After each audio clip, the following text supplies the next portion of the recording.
Welcome to Rogan's Network. In today's video, we'll see how to configure the Inter-vlan routing. So what is an Inter-vlan routing? When one VLAN wants to communicate with another VLAN, then the concept is so-called Inter-vlan routing. In the previous videos, we have seen two switches, 8 PCs connected with, and the PCs in the VLAN 10 were able to communicate only with the VLAN 10 devices which is present on the other switch.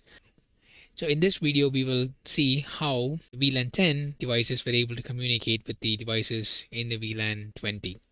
As far as the topology is concerned, I'm using the QFX switch, which is a modular chassis switch, and SRX firewall for the router, so which has the capability of acting as a router and also as a firewall. And also for the performance, since it consumes less RAM, I'm using SRX device and the 4 PCs. The first 2 PCs were assigned to the VLAN 10 with IP network of 192.168.1.0/24. The PC1 has the 1.1 and then the PC2 is 1.2.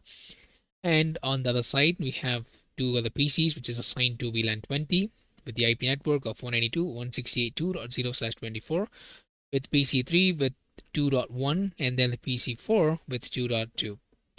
So I have already assigned the IP addresses accordingly to save some time. And also I have assigned those interfaces to the VLAN 10 and also configure them as an access port. So now we will be concentrating on the QFX device and the SRX device to configure the Inter-vlan routing. To do that, we will be configuring the interface which is present in the QFX device, which is XC000 as a trunk port, which we will be trunking both the VLANs, which is VLAN 10 and VLAN 20, and sending it to the router.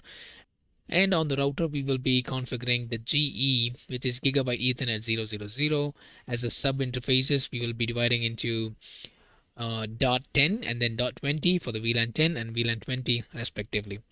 And when we try to ping from one VLAN to another VLAN, it's going to go to the switch and to the router using the sub interface, and then it forwards to the switch again and to the respective PCs in the VLANs.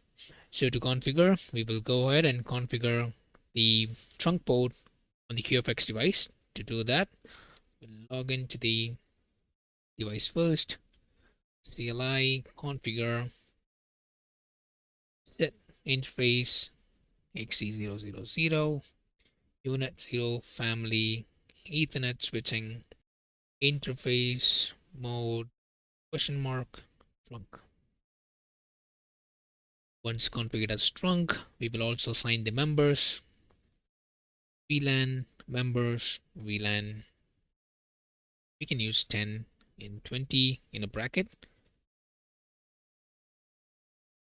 So verify intended configuration. As you see, 0 is configured as trunk, and also the members is VLAN 10 and 20 respectively. Once done, we'll go ahead and commit. And now let's verify whether the trunk port is working or not. To do that, we'll just show run VLANs. Check the VLANs first, and also respective interface which is acting as trunk. To do that, show interfaces display set match trunk. As you can see, the XC interface 000 is configured as the trunk port. And now let's go ahead and configure the sub interfaces in the SRX device. To do that, we'll log into the device first. When you're using the SRX, the login is just the root and no password. Once you log in, type CLI, then operational mode, and then you'll go into the config mode. So if you can remember in the Cisco packet tracer, using the Cisco devices, the routers, you will be configuring as encapsulation.1q to tag the interfaces with VLAN 10 and 20. To do the same thing in the Juniper, we have to use something called VLAN tagging. To do that, we'll go into the interface, which is set interface GE 000 question mark. As you can see here, we have VLAN tagging, which is going to support 802.1q VLAN tagging. So we'll type VLAN tagging, hit enter, and now we will create the specific subinterface. To do that, we'll go ahead and type set interface GE000 unit. So I'm going to use the 10 for the VLAN 10 and VLAN ID, which is 10. So basically, this is similar to the Cisco command is encapsulation.1q10. So we are associating the specific VLANs to the subinterfaces. Once done, go ahead and assign the IP addresses. To do that, set interfaces GE000 unit 10 family inet. To assign the IP addresses, you go into inet and assign the address. So address 192.168.1.100. Since I'm using that one as the gateway, as you can see in the PC1 as well, I have given the gateway as 192.168.1.100 and hit enter. And now we will go ahead and assign the default gateway IP address for the VLAN 20. To do that, set interface GE000 unit 20. First I'm creating it, assigning the specific VLAN 20 to the subinterface of .20, and now set interface GE000 unit 20 inet address, and its family inet address 192.168.2.100/24. As you can see from the PC3, I gave the default gateway of 192.168.2.100. Hit enter to verify, show, compare. As you can see here, the subinterface of 10 and VLAN 10 is assigned, and the IP address of 192.168.1.100 gateway IP. And for the VLAN 20, we have assigned the IP address of 2.100. Once done, we will go ahead and commit. To make the changes, we have to assign the root authentication. To set the root authentication, set system root authentication plain text.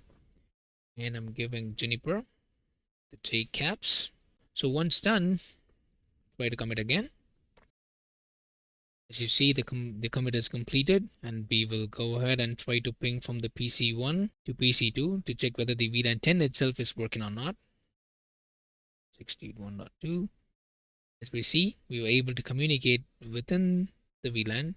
We'll try to now we will try to communicate between the VLANs. To do that, we're going to ping 1.3. So we were not able to communicate with the VLAN 20 even though we have configured the subinterfaces and also assigned the IP addresses required. But unfortunately, by default, the SRX is going to block all the traffics.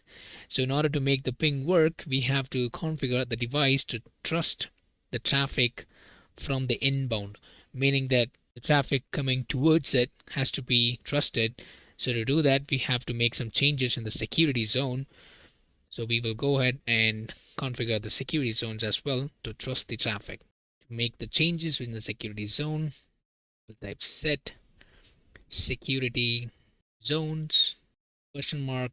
You can see security zones. So security zones, trust interfaces XC, it's GE000.10. That's the subinterface that has to trust. For the host inbound traffic, and question mark, you can see here it's going to be system service. You can allow which one you want. So I'm going to be concentrating on the ping. So I'm typing ping here. So in order for the VLAN 20 to work, we have to give .20 for the subinterface 20. Once done, we will go ahead and commit again.